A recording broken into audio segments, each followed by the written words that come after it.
ay muling matutunghayan sa Papa Jack's True Love Conversations TLC, The Drama Special. Oh, kapwa kanina kaya mo ba yung let it go ko? Di narinig nung mga nakikinig sa Love Radio, uulitin ko. Let it go!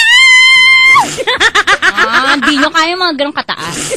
Ako lang po, si Tanya Chinita lang. Lalo yung partner ko, naku, hindi niya yun kaya. Naimbag nga Aldao, Luzon, Visayas, Mindanao. In fairness, ang galing kong mag-Ilocano. Ay, hello, Visayas, Luzon, Visayas, Mindanao. Hello, world. Hello, universe. Diba? Hello, kapwa. Hello, kabisyo. Kasama mo na nga po ngayong araw ng Wednesday. Ako, kasama mo na ako. Mula sa kaharian po ng Yes FM Manila. Ako po, si Tanya Chinita. At syempre, makakasama mo rin ang presensya ng aking partner, ang kanyang kaluluwa na hindi nagsasalita. Ay. Fifi, late ka na naman, Fifi. Si Christine Dera ng Love Radio Manila. Siya po kasi hindi nagsasalita for the meantime kasi pipi siya. Oo, Fifi. Ano siya? Fefe.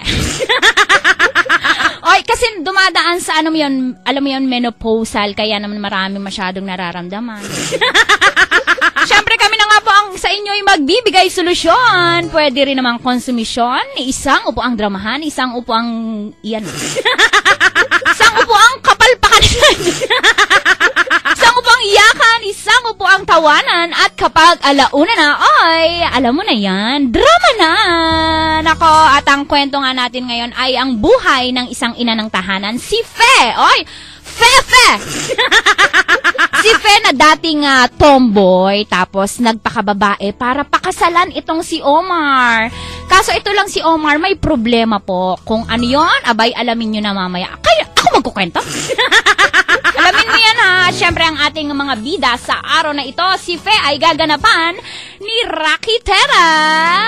At gaganap bilang si Omar, si Chico Loco, your humbleness. Gaganap bilang friend ba to? Gaganap bilang Frederica Hera. Gaganap bilang Mimi Lala Banderas. Gaganap din bilang Mother Laika Barista. At gaganap din bilang anak Rico Paniero. Yan na nga po ang bumubuo ng buhay ni Fefe. Si Fe today! Kaya naman antabayanan na po, i-hashtag mo TLC The Drama Special. Eto na nga po ang istorya ni Fe dito sa Papa Jack's True Love Conversations The Drama Special. TLC. Hello? Hello, good evening, Papa Jack. Hi, good evening, ma'am. Good evening po. How are you tonight? Not okay, pero Ayan. okay na rin. Nakatawag kasi ako sa iyo. Ang gulo ng sagot. Not okay, pero okay na. Ano kaya doon? Opo, kasi tagal na namin gusto tumawag sa iyo. Actually, nasa office ako. Uy, ano pong trabaho ni Fe? Secretary po ako sa isang garments. May asawa ka na ba? Hindi ko po alam kung meron. Meron po. Di sure, no? Ilan po anak? 6 po. 6. Ilan taon na yung panganay? 23. So, 46 minus 23, 23. 23 ka na. Actually, wedding anniversary ko siya kahapon, 26th year. Naku. Kaya lang, Papa Jack, hindi siya, umabot ng 25. Bakit? Hanggang 24 lang. Bakit? Actually, Papa Jack, pinakamasakit dyan. Nung naging kami ng husband ko, hindi po ako girl, lesbian po ako. Okay, Mami, let's not go that far. Diba? Alright? Kasi ako naniniwala din ako na whatever you sacrificed, diba? Hindi mo naman ginawa yan para sa kanya. At some point, if you sacrifice you being a lesbian that time, it was a fulfillment sa part mo din. Alright? Parang parang pinilit niya lang ako ng parents niya. Ganon, na mapangasawa siya. TLC.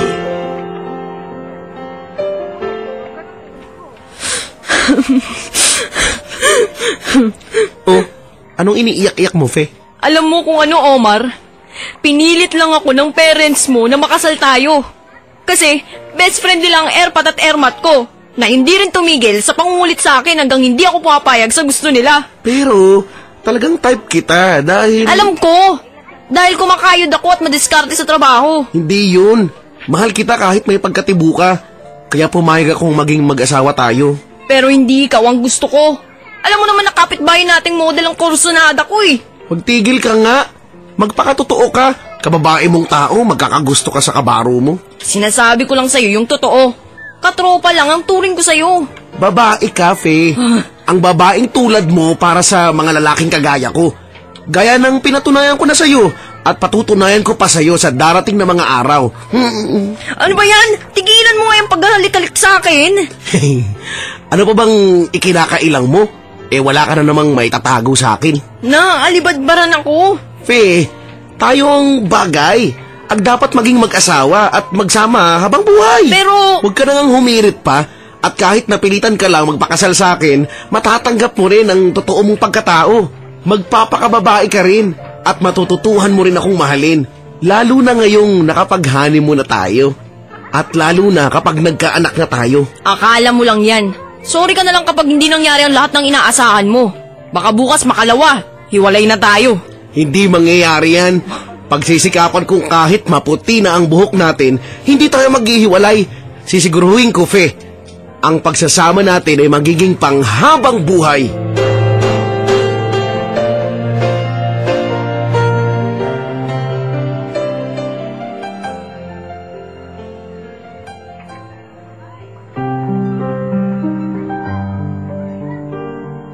Tama si Omar. Sa loob ng 23 taong pagsasama namin, naturuan niya akong magpakababae. Napamahal siya sa akin sa kabila ng pinagdaanan naming mga problema. Lalo na nang magkaroon kami ng 6 na anak. At kahit ako pa ang nagtatrabaho at dito lang siya sa bahay. Good evening, Mami. Good evening, anak. Omar! Shh! Fe! Huwag kang maingay. Huwag mong istorbohin si Omar. May kachat siya sa laptop. Sino po ang kachat ng anak niyo, Mama? Si Cathy, yung kaibigan ng asawa mo na nasa Amerika. Bakit po napapadalas yata ang pakikipag-chat ni Omar sa babaeng yun? Bakit? Anong diferensya ron? Mama, hindi ko mo nakikitira po kaming mag-anak dito sa poder ninyo. Aayon na lang ako sa gusto nyo. Alam po nating naging girlfriend ni Omar ang Cathy na yon nung high school sila. Matagal na yon. Magkaibigan na lang sila ngayon. At madalas lang mag-chat si Cathy kay Omar para padalhan ng suporta at tulong ate at ama niyang sakitin. Pero Mama, sa dami ng mga kaibigan at kamag-anak ni Cathy, bakit sa asawa ko pa siya madalas mang-abala? Pang-aabala ba yung madalas nga siyang magpadala ng pera at package para sa asawa at mga anak mo? Opo nga, Mami.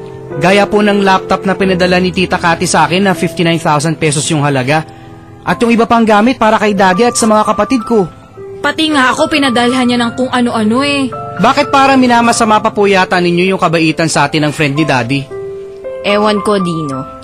Pero sa sobrang kabaitan ng ex-girlfriend ng Daddy mo sa pamilya natin, may naaamoy akong hindi maganda.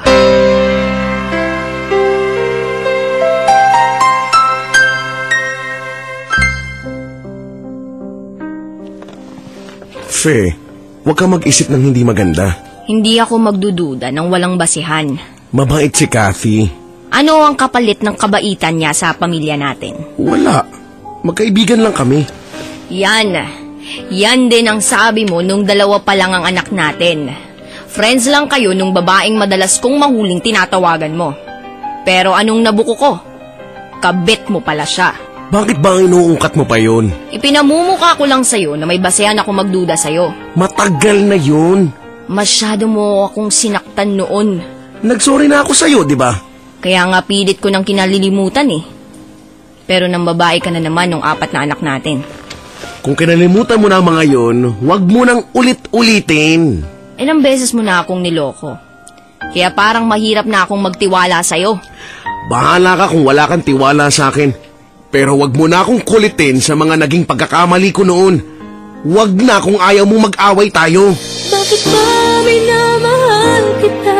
Bakit ba palagi mong sinasaktan ang puso ko? Nababaliw pa rin ako sa'yo. Bakit ba minamahal kita? Kahit aking nadaramang may mahal ka ng iba. At parang bulag akong umaasa. Bakit ba minamahal kita?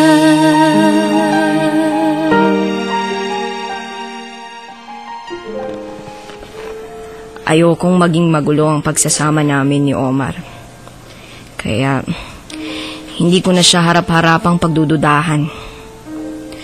Pero, paano ko siya pagkakatiwalaan? Nakakakita ako ng mga dapat kong ipagduda. Gaya nitong mga text na nabasa ko sa cellphone niya na nagsasabing I love you. Kaninong number to? Sa bago na naman niyang kabit.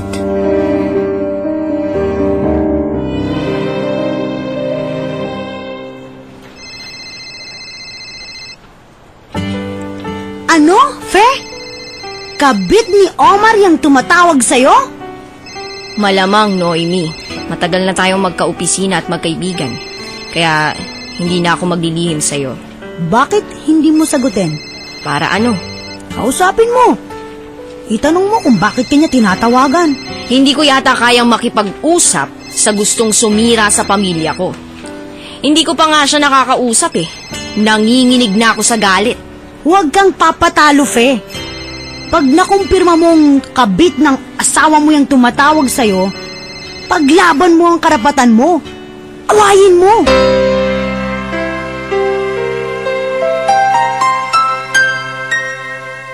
TLC. Paano nalaman nung girl yung number mo? Siguro po yung phone ko yung ginamit ng husband ko. At ginamit ng husband mo yung phone mo? Siguro po. Tibay naman. Hindi ko rin po alam eh. Kasi nung ano po ang sinabi ng girl sa iyo nung tumatawag yung girl? Actually, hindi pa siya tumatawag. Sabi niya lang, pwede ba akong tumawag? Eh, nakita ko yung number. Kasi sinave ko na yung number na yun na nakita ko sa phone ng husband ko na nagsasabi ng I love you, mga ganun na message. Kumbaga meron na pinanggagalingan. Opo. Oh my God. Oh. Tapos, tumawag yung number na yun. TLC. Omar, ayokong magkaroon ng kaaway. Kaya hindi ko kinausap yung babaeng tumawag sa akin sa opisina. Paano mo na kumpirmang karelasyon ko yun? Nagkunwari ako na ako ay ikaw. At tinext ko siya na lobat ako. Pero nangungulit pa rin kausapin mo siya. Nagagalit siya dahil hindi ka na raw nagpapakita sa kanya matapos ang one night stand ninyo. Ano? Bakit hindi akong tinetext ng babaeng yun? Ikaw lang ang gumamit ng cellphone ko paminsan-minsan. Nagagamit din niya ng anak mo. Ang panganay mo ang gustong makausap ng nagtitext sa'yo, hindi ako. Malalaman natin. Teka, may kakausapin pala ako sa labas. Sandali, huwag kang aalis. Tinext ko yung tumatawag sa akin sa opisina kanina. Sabi ko, tumawag siya ngayon para malaman natin kung hindi nga ikaw ang gusto niyang kausapin. Omar, hello? Bakit parang ayaw mo nang makipag-usap sa akin? Pagkatapos na nangyari sa atin, pinagtataguan mo na ba ako? Sumagot ka! Omar! Omar! Buisit to? Ayaw sumagot? I-off ko na to!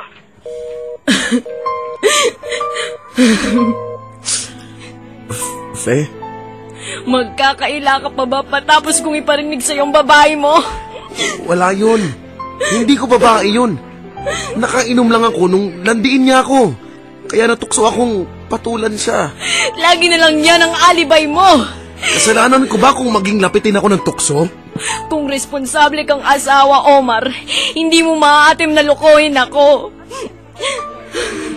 Hindi porket wala akong trabaho, irresponsable na ako. Kahit wala akong hanap buhay, hindi ako pabigat sa'yo. Huwag mong ipagmalaki sa akin na may ibang babaeng nagsusuporta sa'yo. Hindi ko pinagmamalaki si Kathy. Nagkataon lang na malayo ang ugali niya sa'yo. Siya mapagbigay, madaling paliwanagan. At ako? Ako ang mahirap kausapin, ganun ba? Ikaw ang nagsasabi niyan. Ako pa? Ako pa ang minamasama mo? Ako na walang iniisip at ginagawa, kundi ang makabubuti sa ating pamilya. Kaya kahit masama ang pakiramdam ko, pumapasok ako sa trabaho. Ibinababad ko ang katawan ko sa paghahanap buhay. Maging maayos lamang ang pamumuhay nating mag-anak. Makapag-aral lamang ang lahat ng mga anak natin. At sa kabila ng mga pagkukulang at pagkakamali mo, nagsisikap akong unawain ka at patawarin para hindi mawasak ang pagsasama natin. Kung may pagkukulang pa ako, pupunan ko. Kung may pagkakamali ako, itutuwid ko. Lahat ay gagawin ko. Manatili lang maayos at buong pamilya natin. Sabihin mo, Omar, ano ang mga pagkakamali ko? Ano ang mga pagkukulang ko, ha? Ano ba? Ano ba? Sabihin mo sa akin? Ano ba? Ano ba? Ano ba?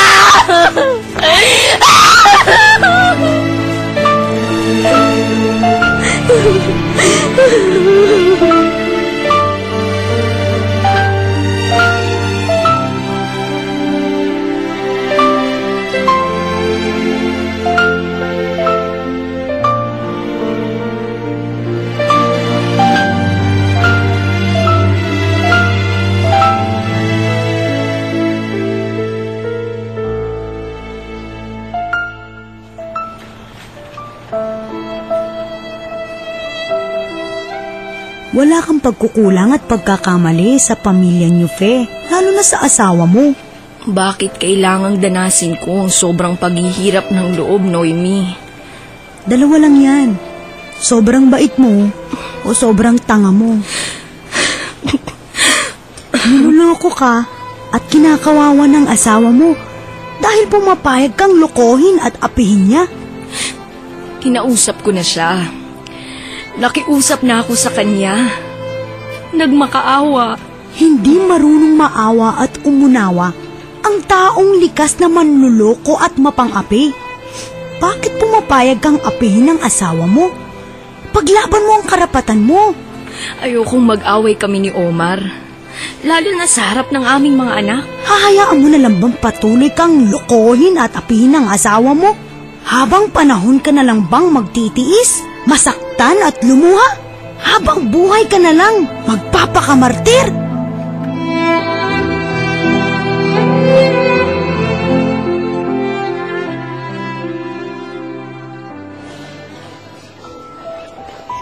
Ikaw ang asawa ni Omar? Oo. Akala ko. Sinadya kong mag-text sa'yo at paniwalain kang asawa ko ang makikipagkita sa'yo sa eatery na ito. Para mag-usap tayo at magkaliwanagan. Huwag kang mag-alala. Wala akong planong awayin ka, Mimi. Kilala mo na pala ako. Bago ko pa binalak kausapin ka, ipinagtanong na kita.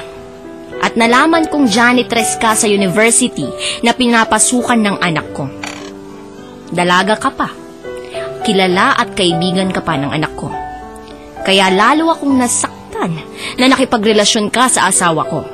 Na alam mo namang pamilyado. Naiintindihan kita. Kung naiintindihan mo ako, kung marunong kang umunawa at maawa, hindi ka makikipagrelasyon kay Omar. Hindi ko rin maintindihan ang sarili ko. Alam ko may pamilya si Omar. Pero anong magagawa ko? Sa dami ng lalaking pwede kong gustuhin, ang asawa mo ang tinitibok ng puso ko. Kaya naging mahina ako. Naging sunod-sunuran sa lahat ng gusto ng asawa mo. Ngayong alam mo na lantad na sa akin ang tungkol sa inyo. Magpapatuloy ka pa ba sa pakikipagrelasyon sa asawa ko? Mahal na mahal ko si Omar. Hindi ko yata makakayang mawala siya sa akin. Mimi, para rin sa kabutihan mo, kung sisikapin mong itama ang pagkakamali mo at iayos ang buhay mo, magiging masaya ka ba kung alam mong may ibang umiiyak dahil sa'yo? Makukonsensya mo bang dahil sa'yo Mawawasak ang isang pamilya?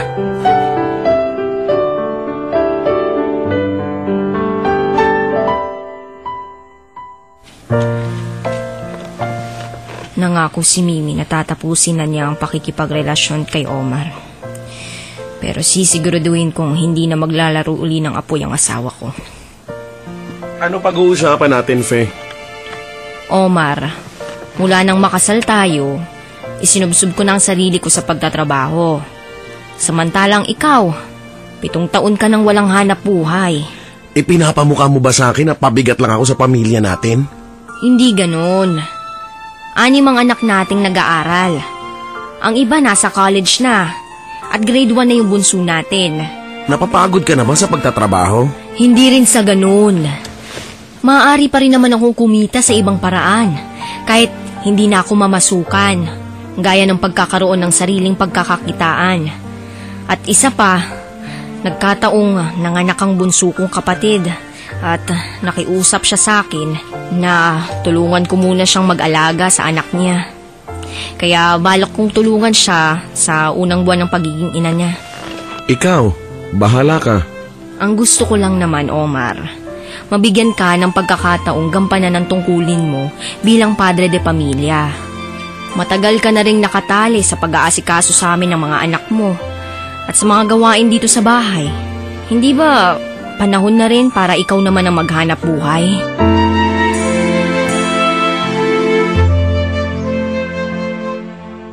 TLC.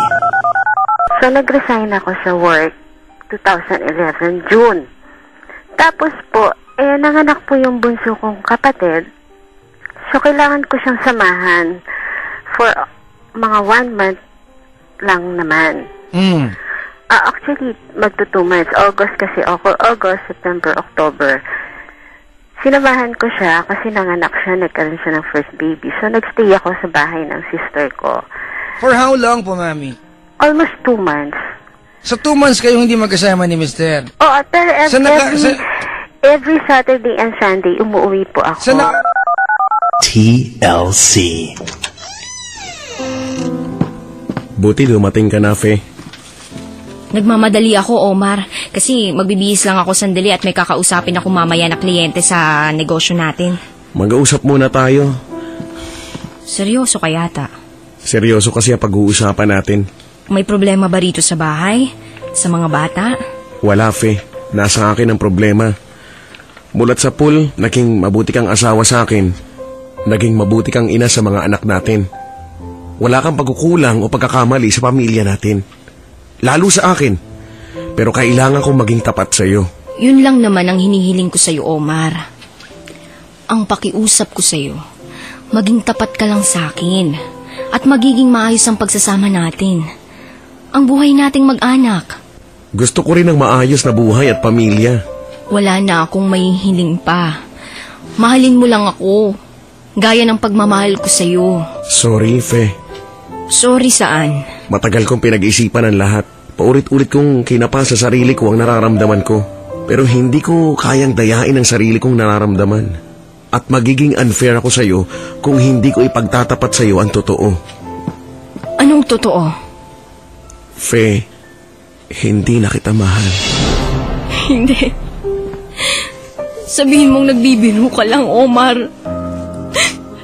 Nagbibiro ka lang. Alam ko mabibigla ka, masasaktan, pero sana maintindihan mo ko at mapatawad.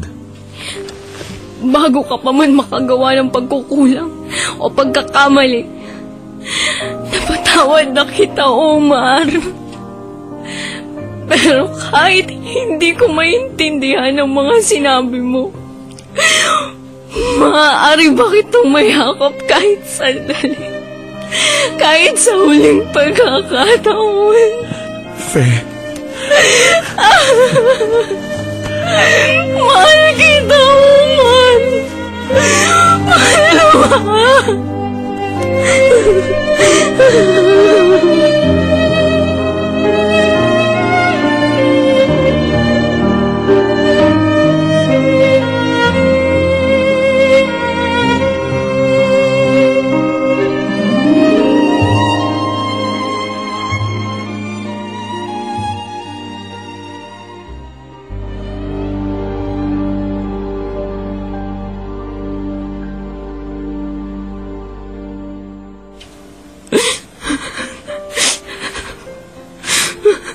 Mami, anong nangyayari sa inyo ni Daddy?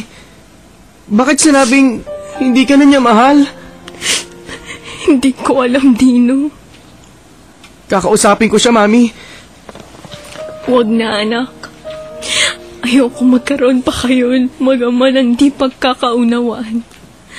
Hayaan mong kami ng daddy mo ang mag-usap pagbalik ko. Pero Mami... Sundin mo ako, anak. Pakiusap. Hayaan mong kami ng daddy mo ang mag-solve sa mabigat naming problema.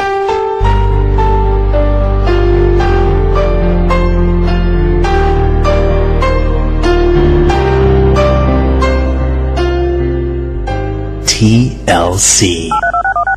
Actually, may third girl pa po. Ma'am, alam mo, does it matter? Issue pa ba ngayon kung meron siyang third, fourth, fifth girl? Hindi nga siya marunong mahiya sa'yo eh. He can have all the girls in the world, di ba? You being there by his side and doesn't care. Wala siyang pakialam kahit malaman mo lahat yun because hindi siya nahihiya sa'yo. Oo nga po. So bakit mo pa tinatanong? Hindi ko po alam kasi ang tanga-tanga ko yata, Papa Jack. Why do you keep on doing this, Mami Fe? Dahil mahal mo siya or because you have this picture of ideal family in your mind? Kasi ayoko na magkaroon ng broken family. Okay. TLC.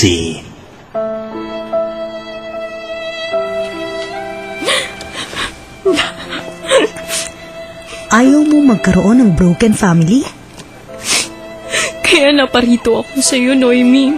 Hindi ko alam ang gagawin ko. Bakit? Sa akala mo ba, porkit magkasama kayo ng asawa mo sa isang bubong, ibuo pa ang pamilya nyo? Sa paulit-ulit niyang panluloko sa'yo, hindi pa sira ang pamilya nyo? Sira na, Fe. Matagal nang sirang-sira ang pamilya nyo dahil sa pambababae ng asawa mo. Ikaw lang ang nag-iilusyon na buo pa ang pamilya nyo. Pero ang totoo niyan, lalo kang nagiging kawawa sa ginagawa mo. Hindi na uso ang martir sa panahong ito. Huwag kang magtanga-tangahan. Huwag kang magbobobobohan. Maawa ka sa sarili mo. Huwag mong hayaang patuloy kang pagtawanan at kutyain ng ibang tao. Ang maganda niyan, makipaghiwalay ka na sa asawa mo.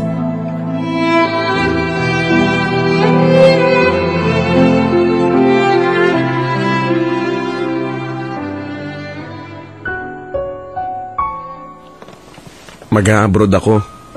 Kung kailan naalis ka na, saka ka lang nagpaalam sa akin. Kung sa bagay, sino nga ba ako para pagpaalaman mo? Hindi na asawa ang turing mo sa akin. Ibang tao na ako para sa'yo. Kaya nga bubukod na ako rito sa poder ng mga magulang mo. Magsusolo na ako sa buhay. Fe, nagkaintindihan na tayo. Hindi ko alam kung kailan ko maiintindihan na nagawa kong baguhin ang pagkatao ko.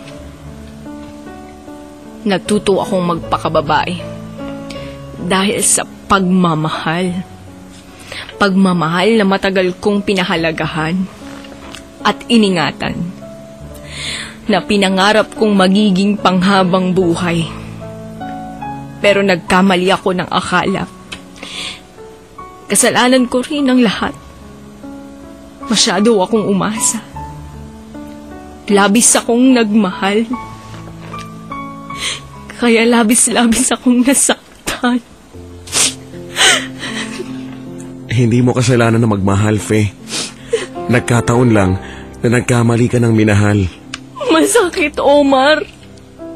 Pero may magagawa ba ako? Kung hindi tanggapin ang totoo. Kaya lang, maninibago ako kapag nagkalayo tayo. Nasanay na akong kasama ka. Mamimiss ko na sa pag-alis ko ng bahay at sa pag-uwi, humahalik ako sa'yo. Mamimiss ko na bago ako umalis at pag-uwi ko, ipinagtitimpla mo ako ng kape. At hindi na mangyayari yung inaasahan ko. Yung sinabi mo noon na kahit maputi na ang mga buhok natin, magkasama pa rin tayo. Hindi tayo maghihiwalay. Magsasama tayo habang buhay. At Hindi ka dapat habang buhay na masaktan at lumuha, Fe. Kaya magmahal ka ng iba. Para balang araw, lumigaya ka rin. Ewan ko kung magagawa ko pang magmahal sa iba, Omar. Ewan ko kung liligaya pa ako. Ewan ko. Handa akong magtiis kahit na ilang libong sakit. Kaya kong maghintay ng kahit tagal, hanggang wakas sa'yo'y magmamahal.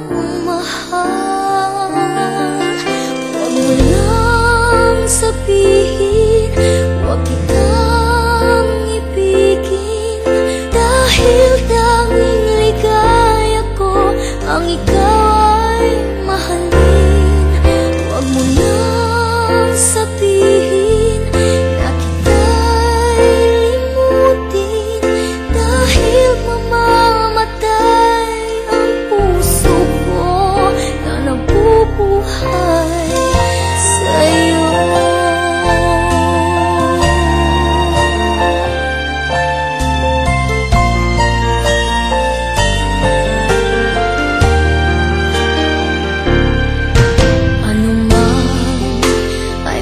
Kaya ko,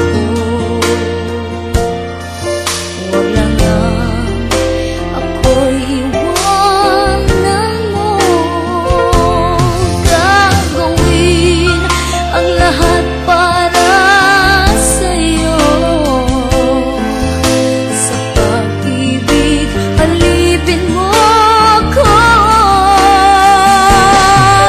Huwag mo lang sabihin, huwag kitang ibigin, dahil tanging ligaya ko ang ika'y mahalin. Huwag mo lang sabihin na kita'y limutin, dahil mamamatay ang puso ko na nabubuhay sa'yo.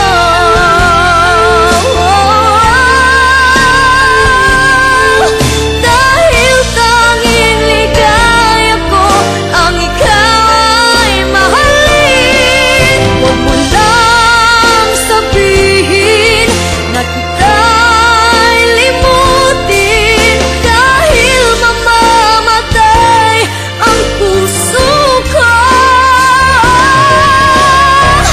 Huwag mo lang sabihin, huwag kitang ibigin, dahil tanging ligaya ko ang ika'y mahalin. Huwag mo lang sabihin na kita'y limutin, dahil mamamatay ang puso ko na nabubuhay sa'yo.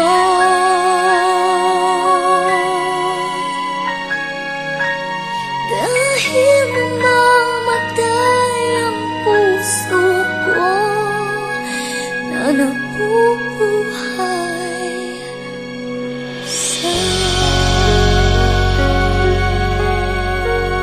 TLC, the drama special. The drama special.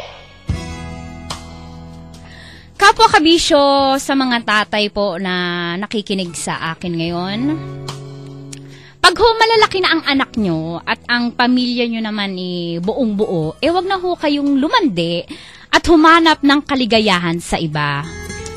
Pumirmi na ho kayo ng bahay at pagyamanin na lang ninyo yung kung anong pamilya meron kayo, di ba? Lalo na kapag nakatagpo po kayo ng asawa, ang babae na matiisin at mapagpatawad. Talaga naman hong napakatanga nyo ho. Kapag ipinagpalit nyo ho yung ganyang kabait na asawa sa iba, mahirap po kasing makatagpo ng ganyang asawa yung mapagtiis, maunawain dahil ayaw niyang masira ang pamilya. Naku, kung sa iba nyo yan ginawa, baka ho nilason pa kayo kapag nahuli kayong ng babae, di ba? Sayang ho ang pamilya, sayang ang buhay na masisira dahil sa katangahan ng mga lalaki na pinipili ang kandungan ng iba kaysa sa pamilya. Umayos ho kayo. Yung ibang tao nga ho di ba, gagawin ang lahat, mabuo lang ang family, samantalang kayo, buong buo ho, ubod na ng lalaki ng mga anak nyo, nakukuha nyo pa hong mansira. Sinisira nyo yung family. Ayaw nyo pa ho ng masaya ang pamilya. Kung hindi ba naman kayo tulig at kalahati? Diba? Walang kasiyahan. Tandaan nyo, Kapwa Kabisyo, habang sa mga ganyang mga tatay, no, habang kayo po ay nabubuhay, mararamdaman nyo po na kulang ang buhay nyo dahil sinira nyo po yung sarili nyong pamilya. At hanggang nabubuhay ka, hindi ka papatahimikin ng isip at puso mo dahil binitawan mo sila. Tandaan nyo ho yan. Nakakainis, Mama Christine, no? Oo nga, Mama Tanya. Nakakainis talaga, dapat dyan pinuputulan ng tutut. Ayan tayo har har. Nahirapan! Seryoso. Mama Christine, seryoso na nga ako Ay, nagkapalit yung Ano ba yan? Di ba, Mama Christine? Oo nga, Mama Tanya. Huli na nga, tumatanggap pa. Ayan tayo har har.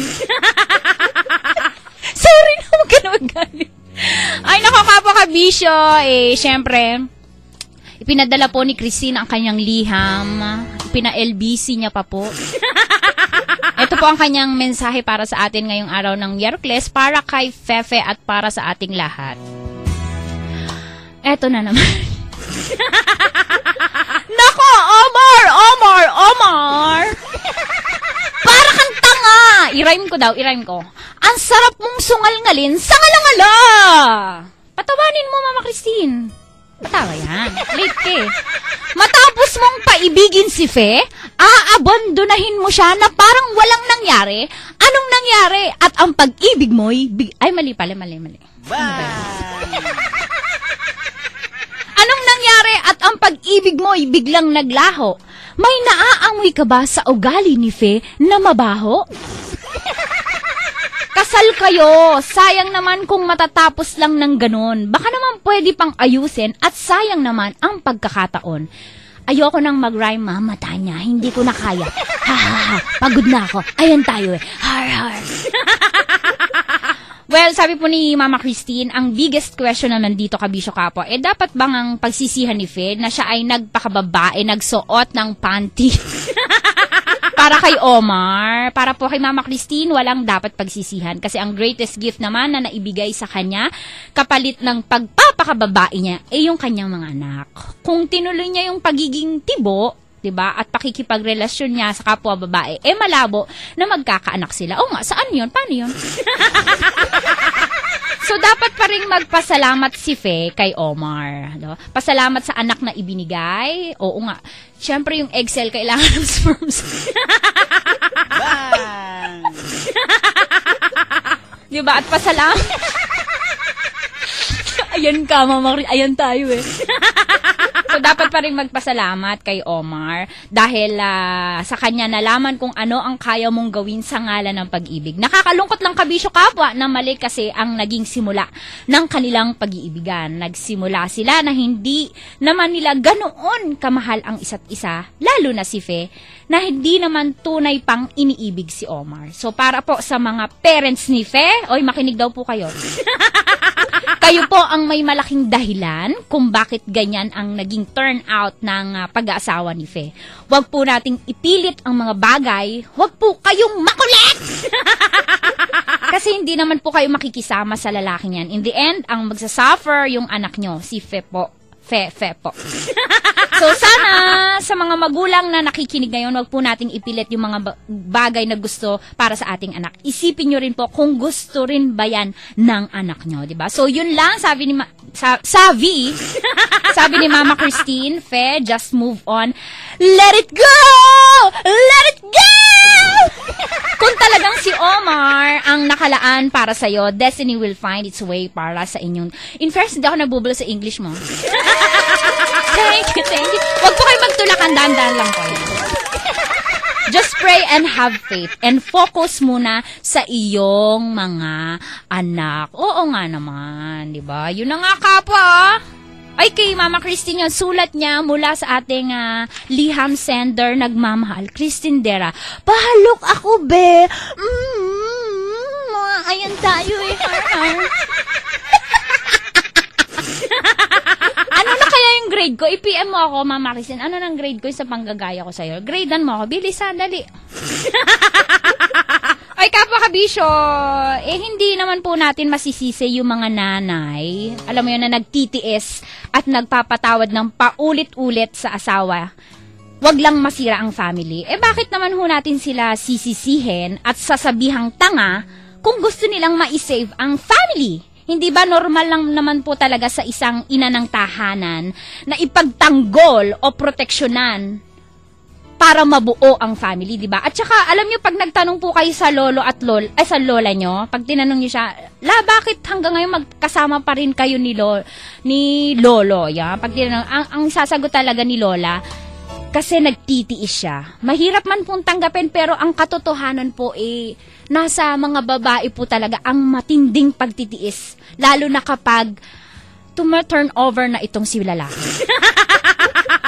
Ganon po kasi kinreate kaming mga babae, pag kami ay naging isang ilaw ng tahanan, gagawin ang lahat hanggang sa huling hininga para protektahan po ang family at isave yun. So sa mga anak na nakikinig po sa akin, alam nyo, mahalin nyo yung nanay nyo lalo't matiisin.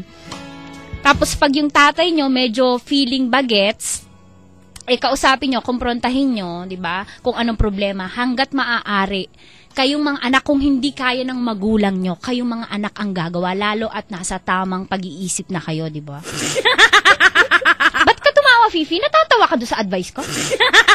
Bastos mong bata ka. Yun, no? Tapos alagaan yung mabuti yung mga magulang nyo, ha? Siyempre, hayaan yung manghinayang sila kapag may balak silang iwanan kayo, di ba?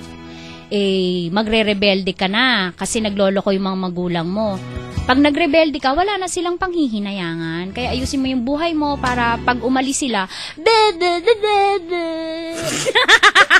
ganun lang, di ba? Yun na nga, anong grade ko, Mama Christine? Tuka lang, grabe ka. Lagot ka sa akin pag nagkaboses na ako.